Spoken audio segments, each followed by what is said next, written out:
Welcome to 𝘏𝘖, Patricia Piccinini's solo exhibition at Tai Kwun Contemporary. This is Patricia's first exhibition here in Hong Kong. My name is 𝘏𝘖𝘗𝘵𝘓. I'm the curator of the exhibition.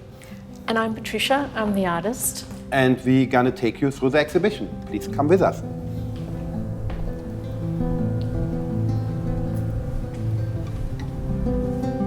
𝘏𝘖 here at Tai Kwun Contemporary is our summer exhibition. And for that exhibition, we use all the galleries we have. Here we are in F Hall, which is the start of the exhibition.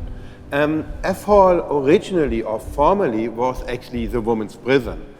Therefore, it is quite useful for us to make exhibitions that really connect to that. Here, this one is called In the Beginning. It is the beginning of the exhibition. And we also talk about the beginning. We talk about nurturing, we talk about birth, and therefore the observer is really a good starting point. We have that wonderful boy sitting or standing on this kind of spine of chairs, which are normal mass-produced chairs. And he's in a quite strange position, isn't he? Yes, he's oblivious to the fact that he's in quite a perilous situation. He could fall at any moment, and yet he's really enjoying himself. And as parents, we might run to him and try and rescue him. And I guess it's a wonderful metaphor to start the exhibition with, because it talks about the kind of world that we're building for future generations. Yeah, and also the situation we are in, right? On the Yeah. one side, we can basically blow up the world a few hundred times over. Yeah. We have climate problems, challenges like never before. Now we have AI. So there are also all these challenges, but there are also opportunities. And I think that's what a lot of your work is about. There are things that could go wrong, right? Yes. But on the other side, there are big chances and great new things coming up. That's right. It's a work that acknowledges the sort of dangers, and yet there's real beauty and joy as well. And that's what we have here, right? We have Yeah. exactly that in-between phase. But Yeah. let's talk about the beginning, the real beginning, and let's go Yes. over to the pollinator. Okay.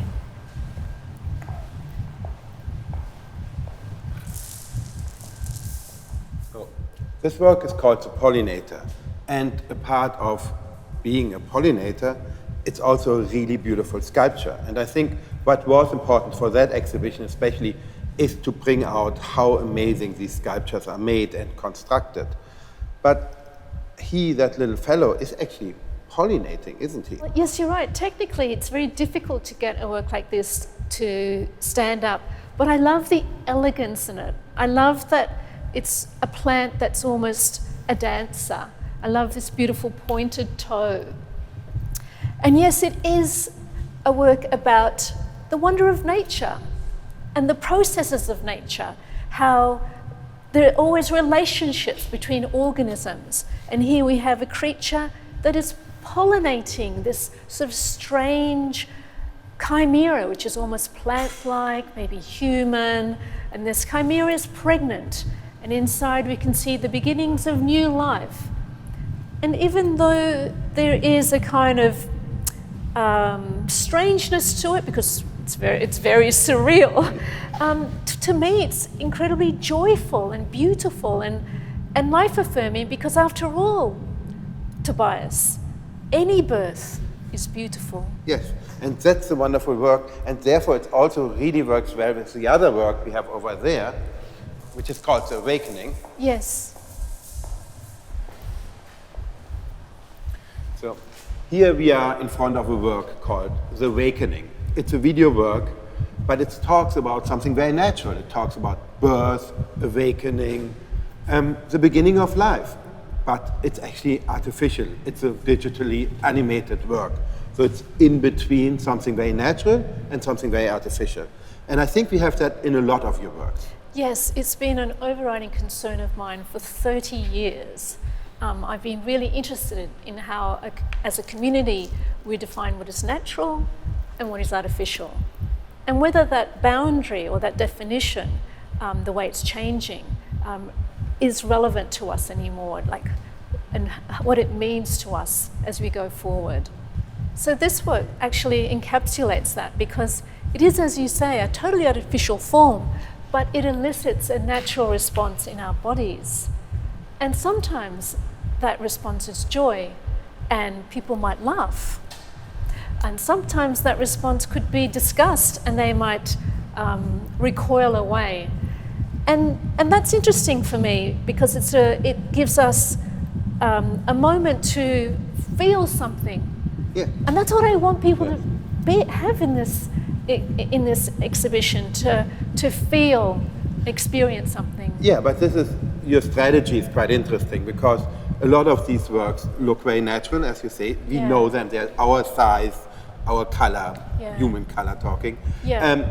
But they're a little bit disgusting, they're a little bit strange, Yes. and then people come closer and they get used to it, or they like it, or they see a lot of times something quite humorous.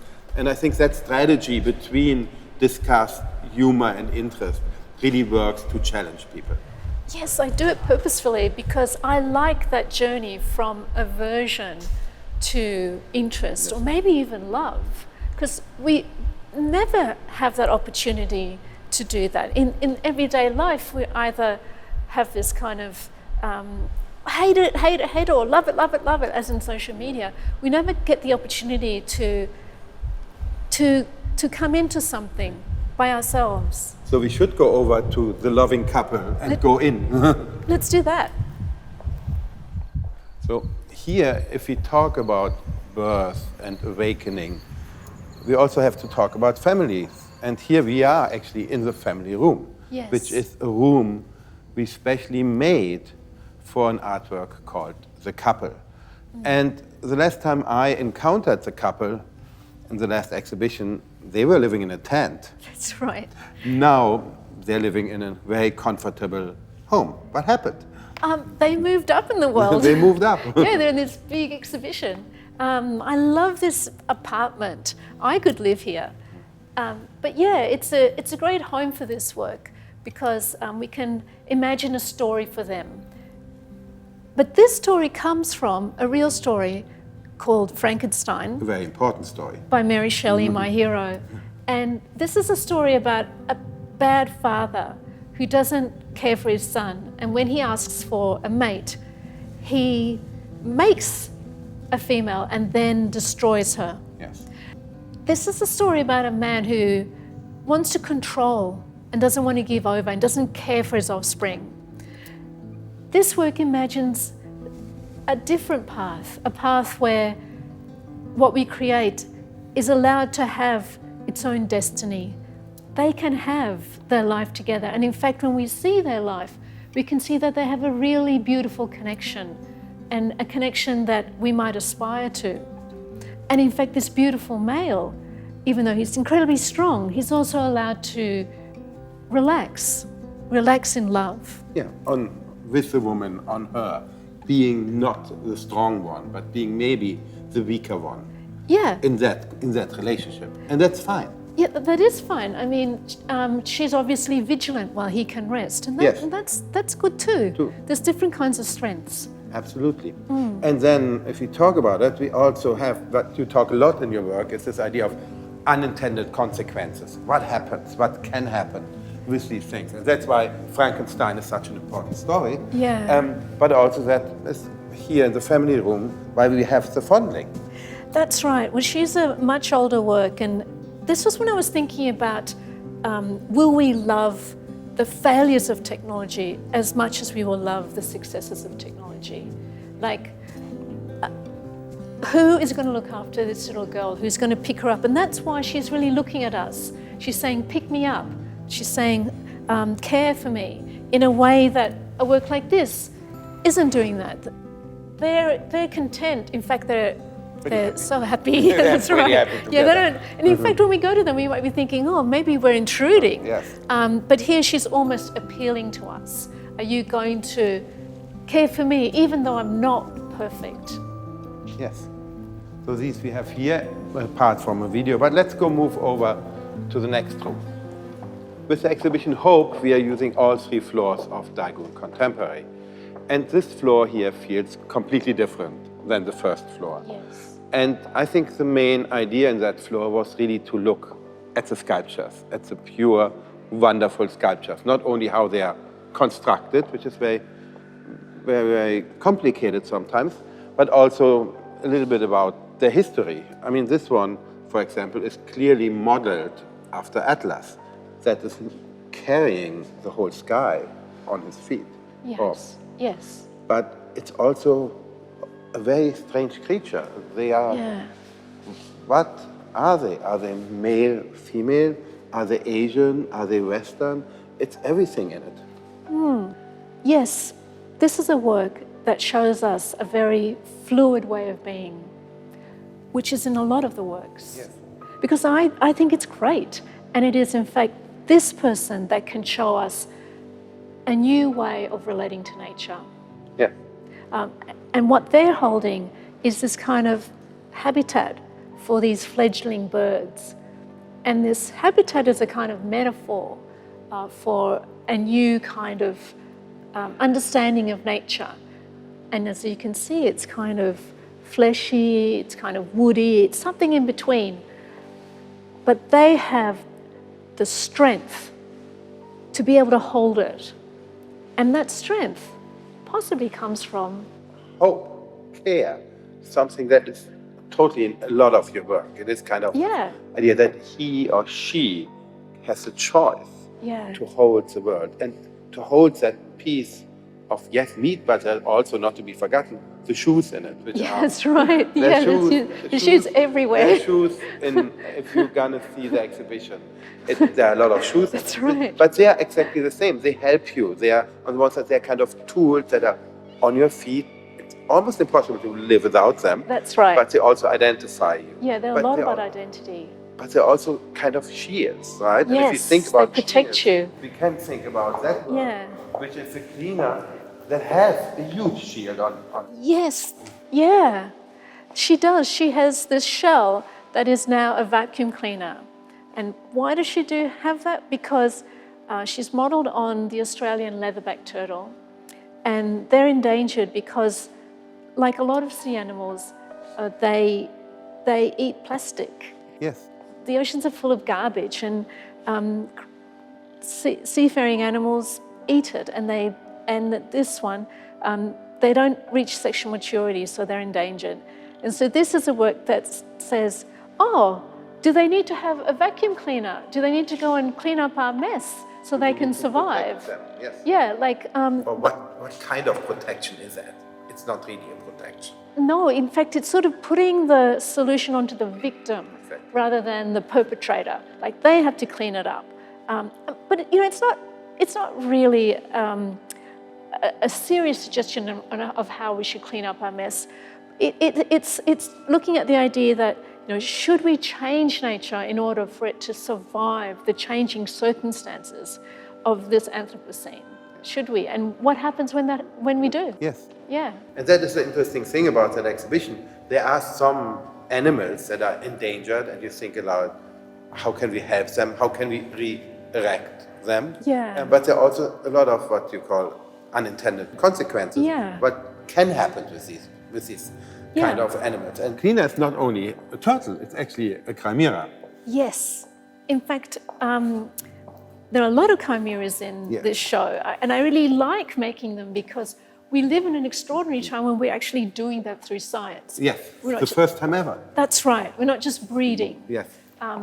But beyond that, I create chimeras because they allow us to kind of more easily empathize with the creature, especially if there's a kind of humanness inside of them. Yes. And I often rely on people being able to see themselves in the work and be able to imagine themselves in that situation.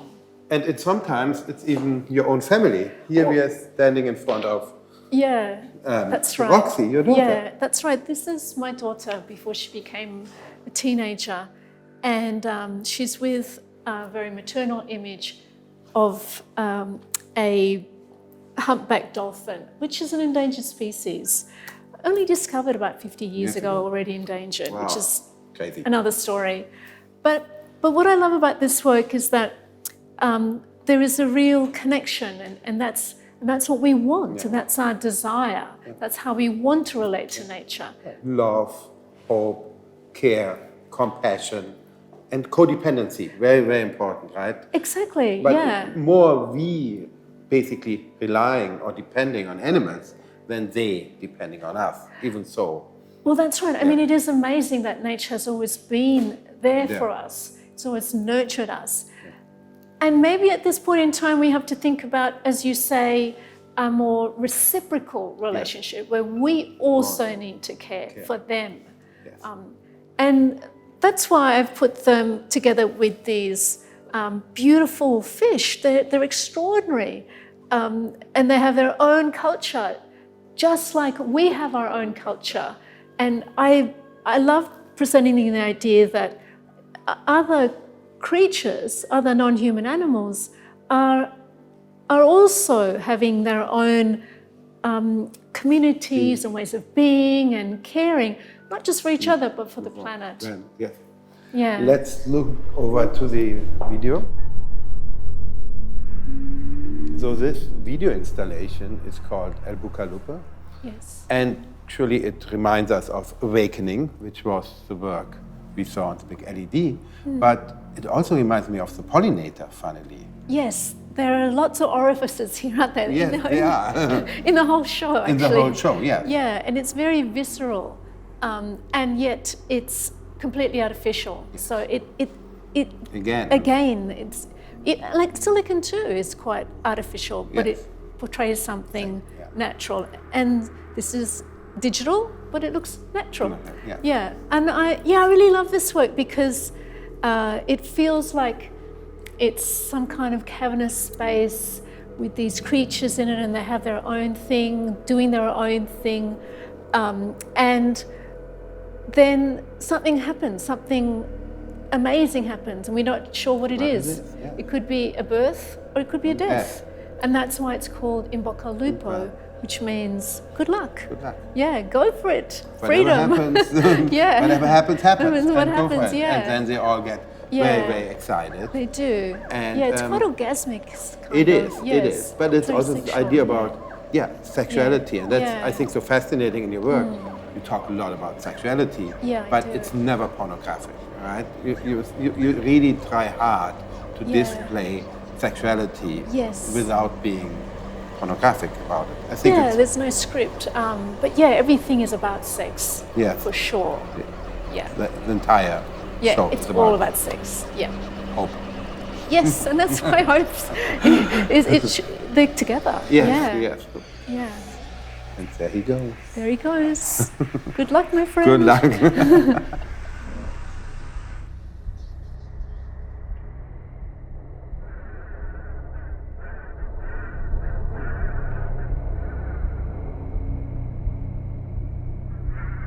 After coming from the second floor, like a rat's rat, we have this amazing new installation, the Strand, here in our iconic staircase. And it's 80-meter long. Yep. And 24 wigs, and it's hair. Yeah. Why do you like hair? Because it's all about identity. It's up until recently, it was the only thing we could really change to express who we are. And so it's so changeable. And I had a lot of hair in my studio, and I just thought, I want to use it in this context, because it has the same kind of spiral energy as this staircase, but it's a lot more kind of insubstantial and floaty and kind of slightly irreverent, with its hot pinks and peroxide blondes. I thought, it's kind of slightly more fun, I suppose. I mean, it's serious, but slightly kind of more glamorous. In a different way. I mean, this is a glamorous staircase, I have to say. This is, yeah. So let's go to the other glamorous installation. We have this amazing celestial field, which are about 5,000 something flowers. Yeah. That all are basically only two types, but they look the same. They are the same. They're like organs. Yeah, they are like organs. And I think they suggest the idea of an organ farm in some ways. Yeah. And for me, that's a slightly optimistic thing, because We all know somebody on a waiting list for an organ. Yes, and to get an organ, somebody else has to die. Yeah. How sad is that? Yeah, So if exactly. you could farm them. Yeah, this would be great. Yeah. So to me, this is quite beautiful to think about it. But at the same time, it has this sort of slightly desiccated feel about it. It's kind of dry and kind of white, and reminds us of industrial farming, you know, Yeah. where the soil is dead without nutrients. So I think it is a complicated experience here. It's very aesthetic. Yes. It's very minimal. Yes, but it's also, Yeah. again, it's beautiful, scary. It's the same kind of principle we have with other works. Yeah, it has right? that duality It about has it. a duality and Yeah. ambiguity. And then we have, in the middle of this field, which is actually one of the biggest ones you've done, Yes, it is. we have these two, which are like my children. I mean, they look like they eat each other up and they love each other. And it is, Yeah. and sometimes you see them fighting and you don't know what it is. But it is exactly that in-between thing. But these are not human beings. No, yes, there's a lot of ambiguity here. We're not quite sure if they're loving each other or about to kill each other. And so what they are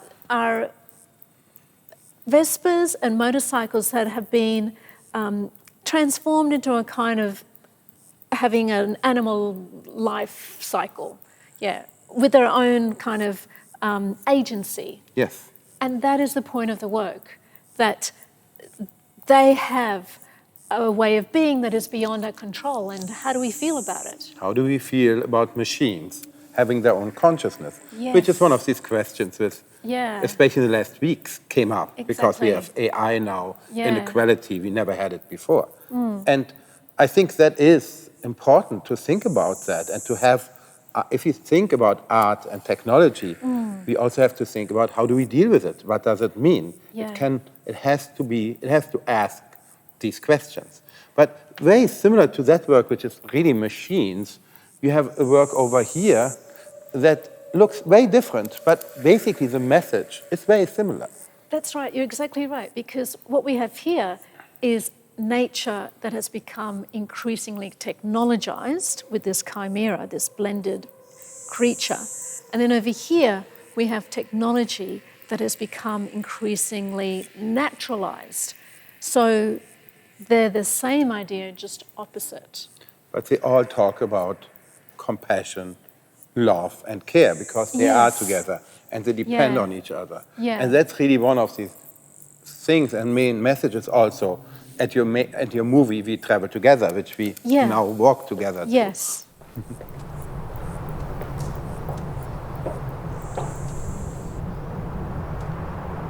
The exhibition Hope ends with the film We Travel Together, 12 minutes, which is actually about hope. And it's a beautiful end to that exhibition, I think. What was important doing that film for you?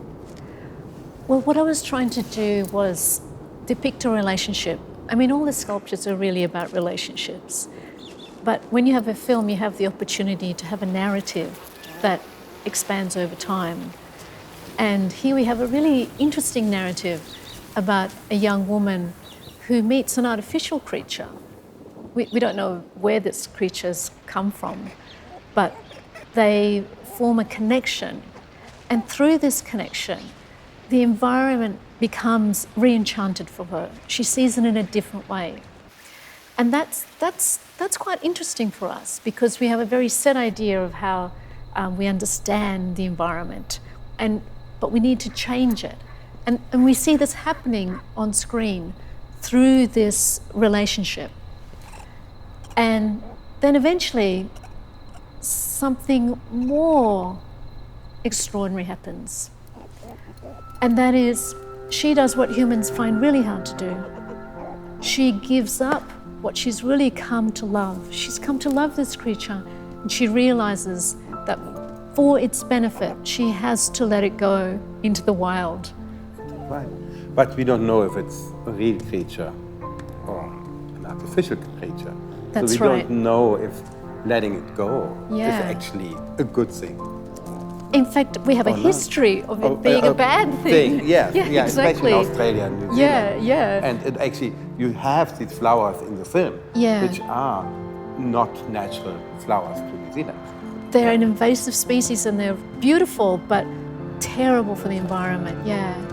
So there is a kind of, it's not so cut and dry. It's not black and white. It's a love story, and like any love story, it's complex and it's difficult. But that's a wonderful thing, and that's about the entire exhibition. It's not an easy exhibition, but it's a beautiful exhibition, and it's an exhibition that is so much full of hope and care and empathy, and that's why I hope everybody can see and come to the exhibition, which is open till the 3rd of September 2023 here at Tai Kwun Contemporary. Thanks so much for taking us through the exhibition. It was such a pleasure. It's been wonderful. And let's see and treat as many people as have the chance to see this exhibition. Thank you very much. Thanks, Thank you very much. It's a pleasure. But when the